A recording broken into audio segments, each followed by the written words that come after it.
Assalamualaikum warahmatullahi wabarakatuh. Kembali lagi bersama saya dalam membahas soal SJT atau situasi kerja sederhana. Silakan mendengar. Oke, teman-teman sekalian, kita masuk ke part 24 ya. Oke. Dalam pelajaran menuju sekolah, pola pemberhentian di perempatan Anda melihat siswa SMA pengendara motor berhenti melewati guru di marka jalan. Anda akan melakukan apa? A. Menegur dengan santun agar siswa tersebut tidak melampaui garis marka jalan demi keselamatannya. B. Berteriak dengan keras agar siswa tersebut tidak melampaui garis marka jalan demi keselamatannya. C.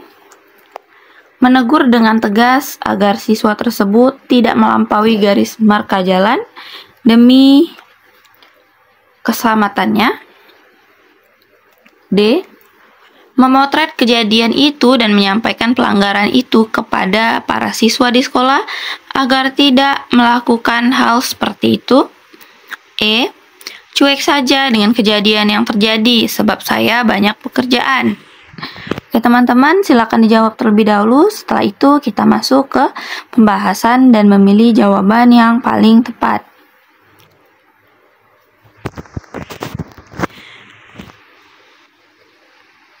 Oke teman-teman, nah kata kunci di sini adalah di saat di jalan ya, kita sebagai guru melihat ada siswa pengendara motor melewati marka jalan. Apa yang kita lakukan sebagai guru? Nah, kalau B kita lihat berteriak dengan keras. Kalau berteriak dengan keras itu tidak boleh teman-teman sekalian. Terus memotret kejadian. Ini terlalu lama tindakannya. Terus cuek saja juga tidak boleh ya teman-teman. Nah, jadi kita lihat yang A dan C. Yang mana kira-kira teman-teman yang paling tepat? Menegur itu sama-sama menegur ya teman-teman, benar. Terus, yang paling tidak menyinggung perasaan siswa itu adalah menegurnya dengan santun. Jadi yang benar itu A teman-teman sekalian, bukan yang C. Mungkin yang C ini poinnya 4, tapi yang A ini poinnya 5 teman-teman sekalian. Oke, kita masuk ke soal berikutnya. Oke, kita lanjut. Guru menggunakan media dalam mengajar karena titik-titik. A. Tuntutan kurikulum. B. Keberadaan media mengurangi beban tugas guru. C. Anjuran kepala sekolah. D. Media membantu siswa agar lebih mudah memahami. E. Terbiasa menggunakannya. Nah, kata-kata kunci di sini yaitu adalah guru menggunakan media dalam mengajar. Karena kenapa? Kalau misalnya yang B, keberadaan media mengurangi beban tugas guru, itu bukan ya teman-teman. Yang benar itu adalah dia membantu siswa agar lebih mudah memahami. Yang benar adalah D, teman-teman, jawabannya. Oke, lanjut ke soal berikutnya. Ya, soal berikutnya di sini ya.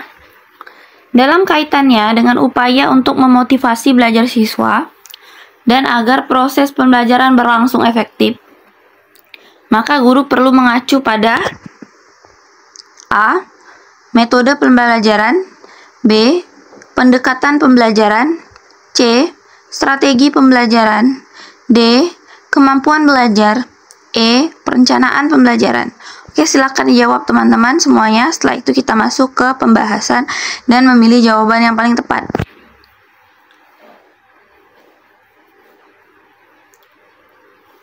Nah, oke, kita lihat di sini teman-teman sekalian. Kata kuncinya itu adalah untuk memotivasi belajar siswa agar proses pembelajaran berlangsung efektif, maka guru perlu mengacu pada. Kira-kira yang mana teman-teman? Mengacu pada apa kalau misalnya kita ingin membuat motivasi belajar siswa dan agar proses pembelajaran itu efektif?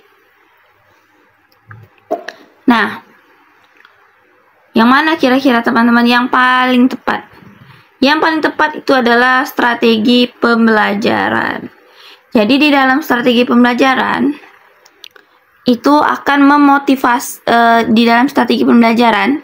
Kita dapat menemukan strategi bagaimana untuk memotivasi belajar siswa dan agar proses pembelajaran itu menjadi lebih efektif ya teman-teman. Kalau yang lainnya ini bukan teman-teman.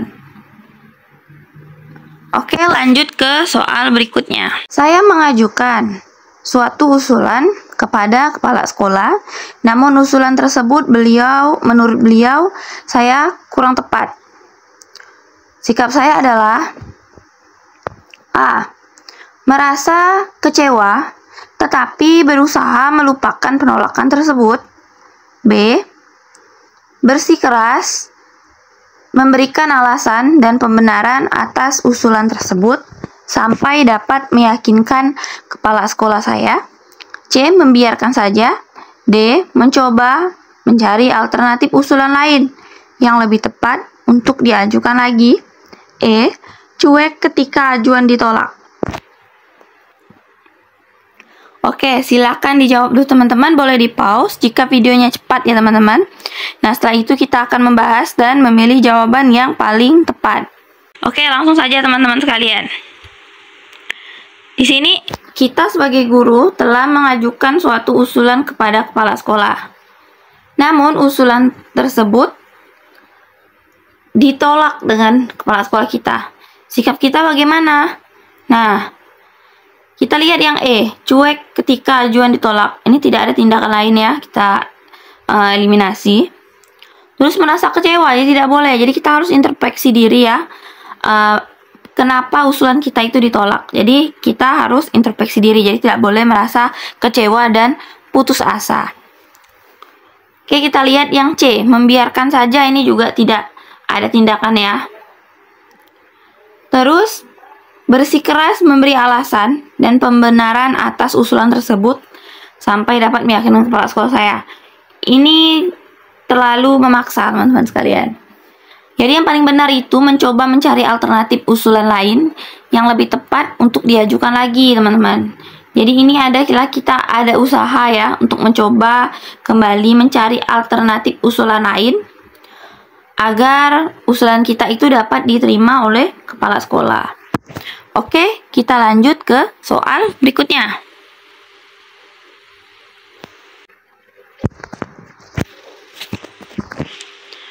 Oke, perlu diingat ya teman-teman sekalian bahwa soal SJT ini ada poinnya di masing-masing jawaban ya. 1, 2, 3, 4, 5. Tugas kita itu adalah mencari poin yang mana yang poinnya maksimal. Artinya pilihan yang maksimal 5 agar poin kita nanti tinggi teman-teman. Oke, kita lanjut. Kepala sekolah menggelar rapat membahas penyusunan rencana anggaran dana bantuan operasional sekolah untuk tahun anggaran tahun depan. Setiap guru diharapkan mempersiapkan usulan untuk kegiatan anggaran ke depan. Ini maaf ya, ini typo teman-teman. Respon saya titik-titik. A. Berminat mengajukan ide kegiatan yang akan dilaksanakan meski nanti idenya tersebut tidak diterima. B. Ragu-ragu untuk mengajukan ide kegiatan karena akan kecewa jika tidak diterima. C. Mungkin berminat untuk mengajukan suatu ide ketika yang akan dilaksanakan tergantung situasi dan kondisi. D. Akan mengajukan suatu ide kegiatan jika diminta oleh pimpinan. E. Tidak perlu mengeluarkan ide karena menguntungkan atasan saja. Nah, silakan dijawab teman-teman. Setelah itu kita masuk ke video pembahasannya dan memilih jawaban yang paling tepat. Boleh di-pause teman-teman jika terlalu kecepatan ya videonya. Jawab dulu, habis itu baru kita masuk pembahasan dan memilih jawaban yang paling tepat. Oke teman-teman, langsung saja ya. Jadi kepala sekolah ini menggelarkan rapat ya, membahas penyusunan anggaran bantuan operasional. Artinya dana BOS ya, untuk tahun ke depan. Nah, setiap guru itu mempersiapkan usulan. Nah, respon saya sebagai guru harus bagaimana? Karena diharapkan di sini untuk memberikan usulan, teman-teman. Jadi di soal kita diharapkan untuk memberikan usulan. Terus kita lihat yang E, tidak perlu. Kalau kita diharapkan memberikan usulan, setidaknya kita ada memberikan usulan pada rapat tersebut. Di E itu tidak perlu katanya. Jadi kita eliminasi saja. Terus ragu-ragu. Saat memberikan usulan itu tidak boleh ragu-ragu ya di pilihan B. Terus yang D, akan mengajukan suatu ide kegiatan jika diminta oleh pimpinan. Nah, ini tidak perlu lagi ada pernyataan seperti ini ya di D. Karena di soal itu udah jelas bahwa setiap guru diharapkan mempersiapkan usulan untuk kegiatan anggaran ke depan. Jadi udah pasti jawabannya itu mengarah ke sana, artinya mengarah ke memberikan ide, artinya. Terus yang C, mungkin berminat untuk mengajukan ide kegiatan yang akan dilaksanakan tergantung situasi dan kondisi. Ini ada benarnya, tapi kita lihat yang A dulu ya. Berminat mengajukan suatu ide kegiatan yang akan dilaksanakan meskipun nanti idenya tersebut tidak diterima. Nah, kira-kira yang mana yang paling tepat? A atau C? Kalimat C ada kata mungkin. Mungkin ini masih kata kalimat ragu-ragu ya teman-teman, kata yang ragu-ragu. Mungkin. Tapi kalau yang A, itu udah pasti dia berminat mengajukan suatu ide. Jadi yang benar itu adalah yang A, teman-teman sekalian. Oke, lanjut kita ke soal berikutnya.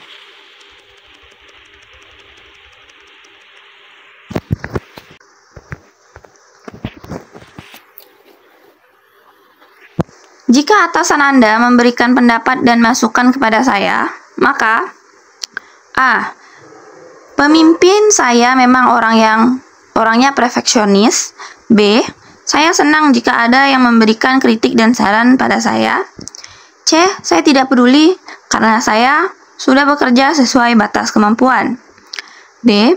Saya mengintrospeksi diri saya, kemudian saya memperbaikinya. E. Cuek terhadap apa yang terjadi karena saya punya banyak pekerjaan. Silakan di-pause dulu teman-teman, dipikirkan terlebih dahulu jawabannya. Setelah itu kita masuk ke pembahasan dan memilih jawaban yang paling tepat. Oke, kita lihat di sini teman-teman ya. Langsung saja kita bahas ya. Kita temukan kata kuncinya bahwa atasan saya memberikan pendapat dan masukan kepada saya. Artinya pendapat atau masukan itu kan artinya hampir sama dengan saran ataupun nasihat yang diberikan kepada kita. Nah, sikap kita menghadapinya atau menindaklanjutinya setelah itu bagaimana? Kalau yang E ya teman-teman, cuek terhadap apa yang terjadi. Ini tidak boleh. Ketika kita dapatkan masukan dari atasan kita, saran atau berupa nasihat, itu kita tidak boleh cuek. Jadi yang E kita skip. Terus yang A, pemimpin saya memang orangnya perfeksionis. Iya, memang perfeksionis ya. Misalnya kita mempunyai pemimpin yang perfeksionis. Tapi ketika kita ketika kita dapat sebuah masukan dari pemimpin kita, seharusnya kita ada tindakan. Walaupun kita tahu pemimpin kita itu adalah orang yang perfeksionis. Nah, yang B, saya senang jika ada yang memberikan kritikan dan saran pada saya. Memang ada positifnya di sini ya, senang.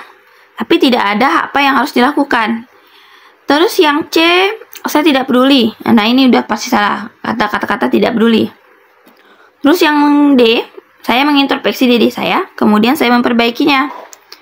Nah, ini benar kata-katanya ya. Jadi B dan D itu kalimat yang positif. Tapi kita lihat, jika kita diberikan pendapat atau masukan kepada pimpinan, maka kita harus adanya tindakan untuk hal tersebut. Nah, yang paling benar itu adalah D, teman-teman sekalian. Karena dengan kita mengintrospeksi diri kita, kemudian setelah itu kita akan memperbaiki apa yang seharusnya diperbaiki dari pendapat atau masukan yang telah diberikan oleh atasan. Oke, kita lanjut ke pertanyaan berikutnya. Menurut Anda, pegawai yang bertanggung jawab dan berintegritas adalah titik-titik. A. Bekerja dengan ketelitian dan selesai tepat waktu. B. Menyelesaikan ini maaf ya teman-teman, ini tepat waktu. Bekerja dengan ketelitian dan selesai tepat waktu. B. Menyelesaikan tugas dengan tepat waktu. C. Bekerja sesuai dengan tata aturan yang berlaku. D. Bekerja berdasar pada skala prioritas. E. Pegawai yang pulang paling lama. Silakan dijawab dulu, teman-teman. Setelah itu kita masuk ke pembahasan dan memilih jawaban yang paling tepat. Nah, langsung saja teman-teman. Kata kuncinya di sini, pegawai yang bertanggung jawab dan berintegritas. Artinya, kalau kita bertanggung jawab, berintegritas, bertanggung jawab itu banyak sekali teman-teman. Bertanggung jawab tentang pekerjaan yang kita lakukan, datang tepat waktu. Di pilihan A, B, C, D, E, ini semuanya benar, tapi kita harus melihat apa yang paling tepat dari A, B, C, D, E itu yang skornya 5 teman-teman. Tentunya kita harus bekerja sesuai apa? Iya, memang benar sesuai dengan aturan dan yang berlaku. Tepat waktu benar, bekerja dengan teliti, dan selesai tepat waktu benar. Ini termasuk tanggung jawab ya. Yang paling lama, ini jika ada lembur atau apa ya teman-teman, tapi ini juga tidak terlalu diperlukan, asalkan kita tepat waktu saja pulangnya ya, tidak cepat. Lambat pun juga boleh jika ada sesuatu yang penting. Ini juga tepat ya. Dan bekerja berdasarkan skala prioritas juga tepat. Tapi di sini kita lihat ada kata integritas. Jadi yang mana kira-kira? Yang paling tepat. Yang paling tepat itu adalah bekerja berdasarkan skala prioritas.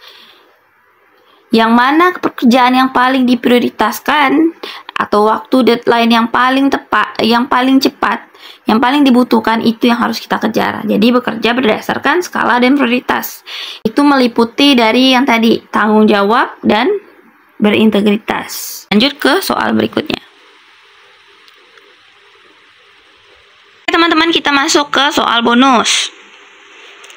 Di dalam evaluasi pembelajaran dikenal istilah tes formatif dan tes sumatif. Menurut Anda perbedaannya terletak pada titik-titik. A. Cangkupan materi dan bentuk soal. B. Bentuk soal dan waktu pelaksanaan. C. Bentuk soal dan kondisi peserta didik. D. Cangkupan materi dan waktu pelaksanaan. E. Hasil evaluasinya. Nah, kira-kira yang mana teman-teman jawaban yang paling tepat? Silakan dipikirkan ya pertanyaan bonus ini ya teman-teman sekalian. Dan silakan menjawab di kolom komen jawaban yang paling kalian anggap benar, yang poinnya 5.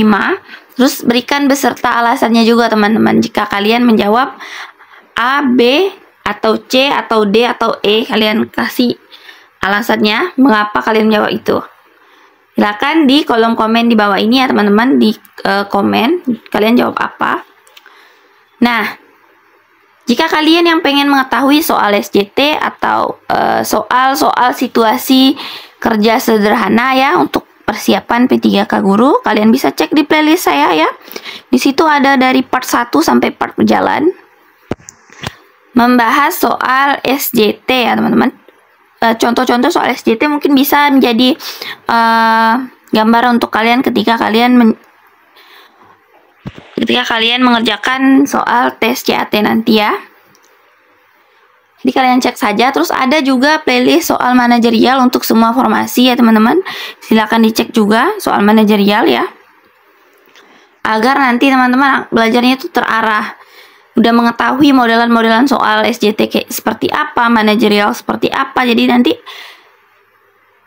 udah terbiasa dengan model-model soal seperti itu. Nah, mungkin itu yang dapat saya sampaikan dari video ini. Kurang lebihnya saya mohon maaf teman-teman sekalian. Dan jangan lupa dong like and subscribe dan aktifkan tombol lonceng agar setiap saya upload video terbaru, kalian bisa dapat notifikasi dari channel ini. Akhir kata, wassalamualaikum warahmatullahi wabarakatuh.